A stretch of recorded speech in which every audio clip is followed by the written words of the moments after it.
സർക്കാർ പ്രഖ്യാപിച്ച രണ്ടാമത്തെ മെഡിക്കൽ കോളേജിന് മുൻ മുഖ്യമന്ത്രി കെ കരുണാകരന്റെ പേര് നൽകിയതിൽ കോൺഗ്രസിനുള്ളിൽ വിവാദം. മുന്നണിയുമായോ മന്ത്രിസഭയുമായോ ആലോചിക്കാതെ ആരോഗ്യമന്ത്രി കെ മുരളീധരൻ തന്നിഷ്ടപ്രകാരം തീരുമാനമെടുത്തു എന്നാണ് വിമർശനം. മുൻ UDF സർക്കാരിന്റെ കാലത്ത് പ്രഖ്യാപിച്ച മെഡിക്കൽ കോളേജിന് ഇന്ദിരാഗാന്ധിയുടെ പേര് നൽകുമെന്നായിരുന്നു അന്നത്തെ പ്രഖ്യാപനം. തിരുവനന്തപുരത്ത് തുടങ്ങുമെന്ന് UDF സർക്കാർ പ്രഖ്യാപിച്ചിരിക്കുന്ന രണ്ടാമത്തെ മെഡിക്കൽ കോളേജിന് മുൻ മുഖ്യമന്ത്രി കെ കരുണാകരന്റെ പേര് നൽകിയതാണ് പുതിയ വിവാദങ്ങൾക്ക് കാരണമായി തീർന്നിരിക്കുന്നത്.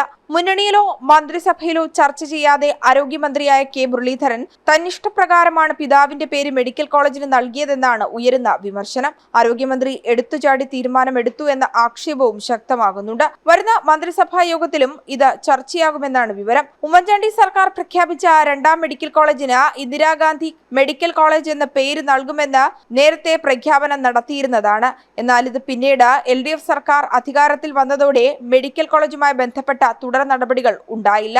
കോൺഗ്രസുമായി കൂടിയാലോചിക്കാതെ ഇന്ദിരാഗാന്ധിയുടെ പേര് മാറ്റിയത് ശരിയായില്ലെന്ന ആരോപണമാണ് ഉയരുന്നത്. VD സതീശൻ സർക്കാർ അധികാരമേറ്റതിന് പിന്നാലെ അവതരിപ്പിച്ച ആദ്യ ബഡ്ജറ്റിലും രണ്ടാമത്തെ മെഡിക്കൽ കോളേജ് നടപ്പാക്കുമെന്ന് പ്രഖ്യാപിച്ചിരുന്നുവെങ്കിലും മെഡിക്കൽ കോളേജിന്റെ പേര് സംബന്ധിച്ച വിവരങ്ങൾ വ്യക്തമാക്കിയിരുന്നില്ല. ജനം, തിരുവനന്തപുരം.